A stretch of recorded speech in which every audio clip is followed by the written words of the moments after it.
It's time for the 1430 Connection on 1430 WNAV and 99.9 FM, spotlighting news, newsmakers, and important community issues. Now, with this week's edition of the 1430 Connection, here is WNAV news anchor Donna Cole. Welcome to the 1430 Connection. I'm Donna Cole, talking today to Erik Kreifeldt. He's the president of the Severn River Association. Erik, thank you so much for joining me. Thank you for having me. You are also somewhat new to the organization because you started in September, yes? That's right. Tell me about that. Had you never been part of the organization before, or had you been there for a while and just didn't raise your hand and say, I want to be president? How did this all come about?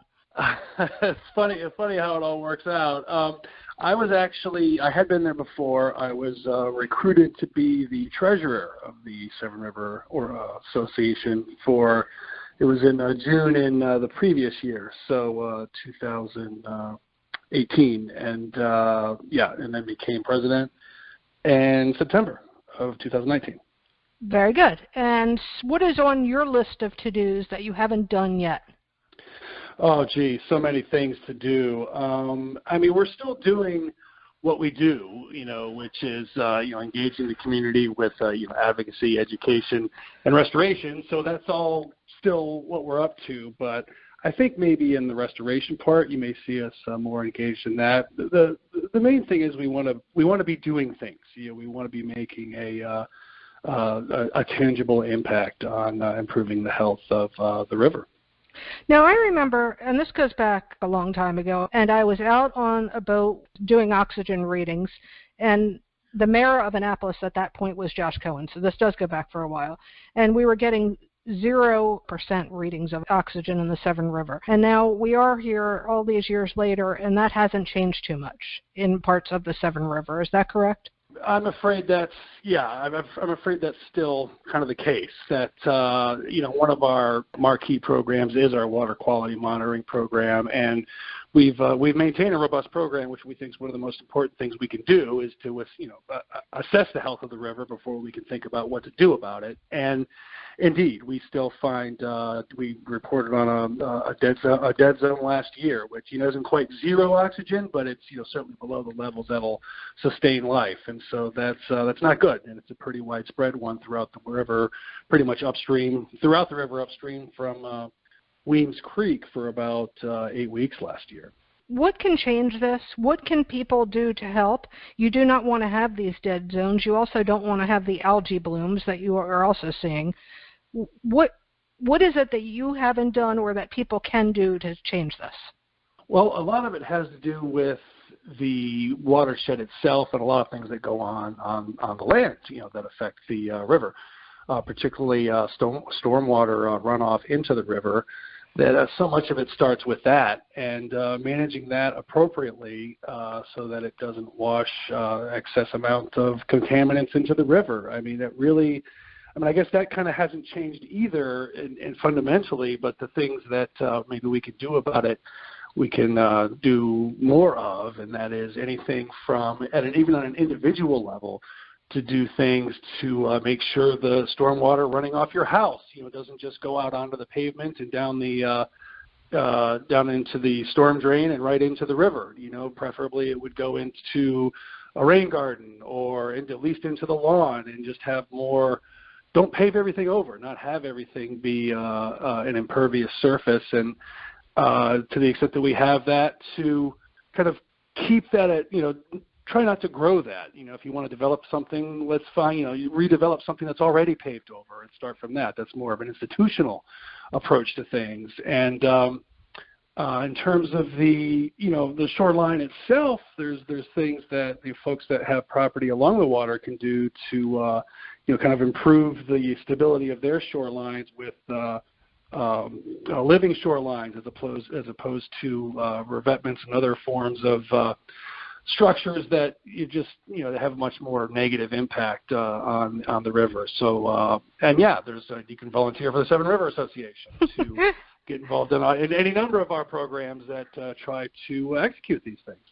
And you mentioned lawn. Lawn isn't exactly an ideal right now in the environmentally conscious world. Well, you'd like to have a healthy lawn. That's actually pretty important, but you don't want to dump so many nutrients on it that have that get the excess of which gets run, washes away and goes directly into the river and creates excess nutrients. So ironically, you do want the healthy vegetation, but you don't want the excess nutrients running off into the river. Okay, let's take a quick break. We'll be right back on the 1430 Connection.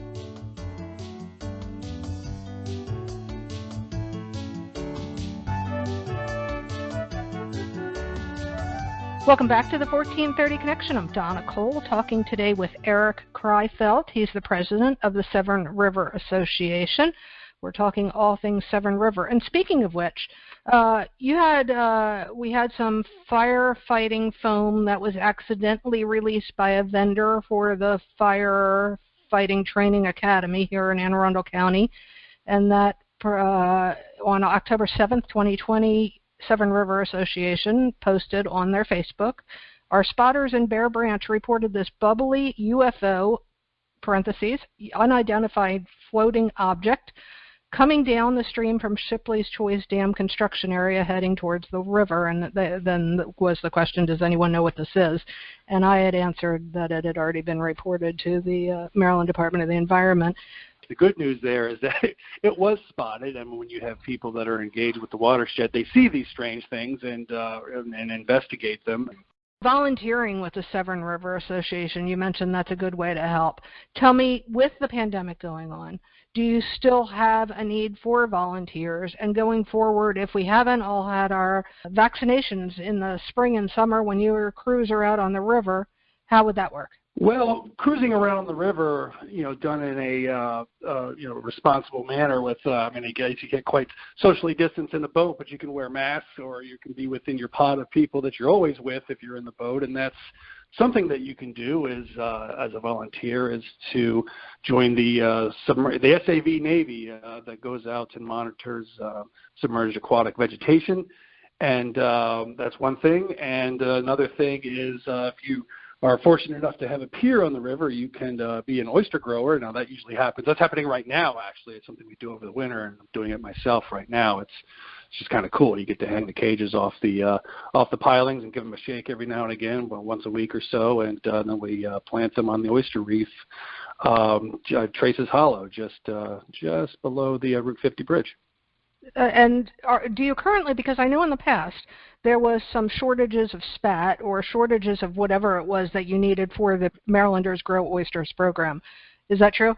Well, that was actually the salinity levels weren't high enough to execute the program in 2019. So we weren't able to do it.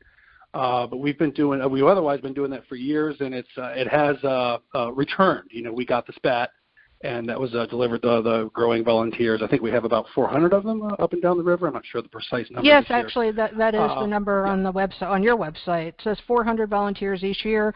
Volunteer oyster growers plant oysters in the Severn River. In 2018, volunteers and donors planted 47 million oysters, and this past July the number was 17 million. More will be coming.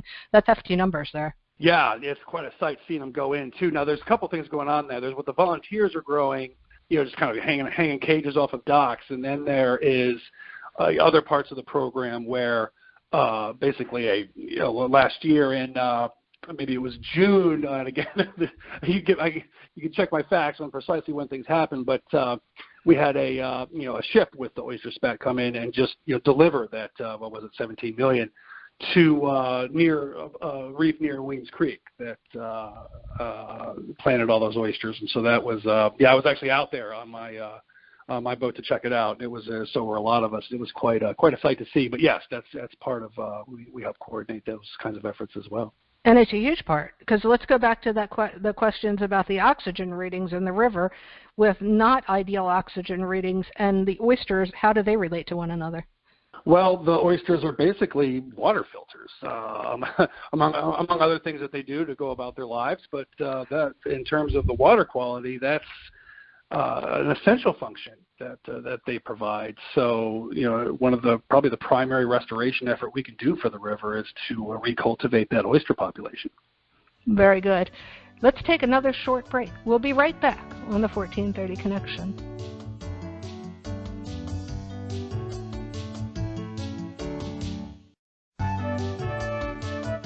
Welcome back to the 1430 Connection. I'm Donna Cole, talking today to Erik Kreifeldt. He's the president of the Severn River Association. All right, so next on the to-do list, we've talked about what you're doing to help the river, a few things that you want to do. What else is, I know you in the past you were so great, and obviously this can't happen right now because of the pandemic, but your organization was so great about having community meetings and get-togethers and educational seminars. Is anything like that on the to-do list in the near future, with maybe bringing them to Zoom or continuing them once we all have vaccinations? Well, that is one of the three pillars of our operation, is to educate the community in the watershed, and probably the cornerstone of that is our floating classroom that's made possible by the grant from the Cheney Foundation. And I should mention that a lot of our water quality monitoring work is made possible by the Delafine Foundation, so we definitely do get help with this in addition to volunteering.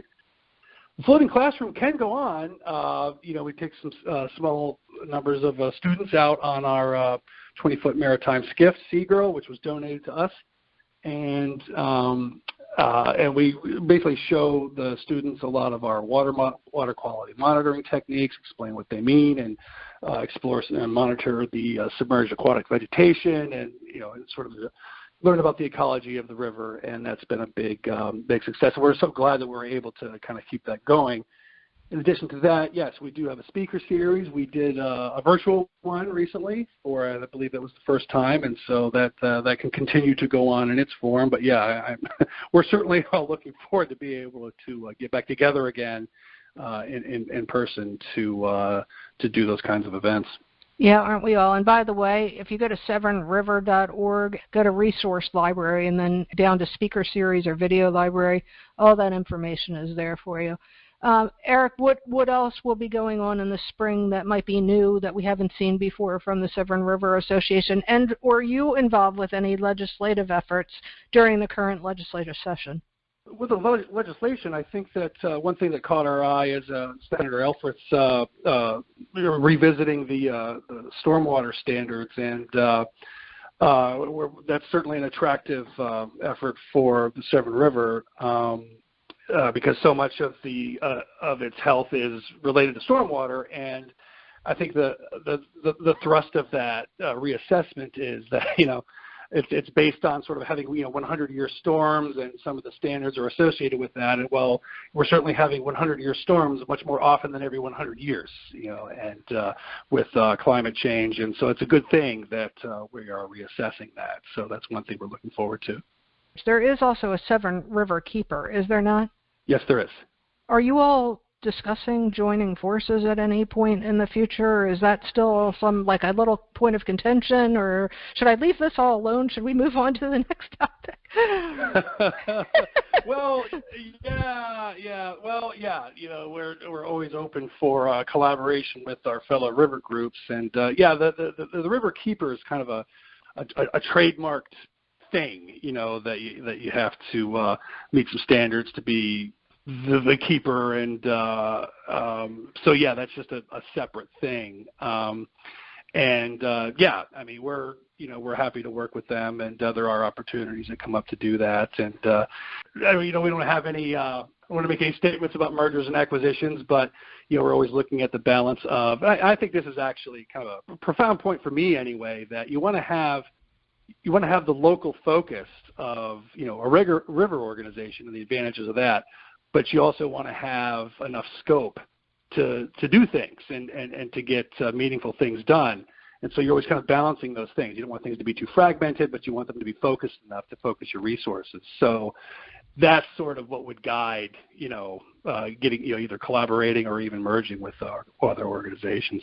Okay. What else am I missing, Erik? What would you like to convey to the listeners? The need for volunteers continues during the pandemic. It will be socially distanced. What else?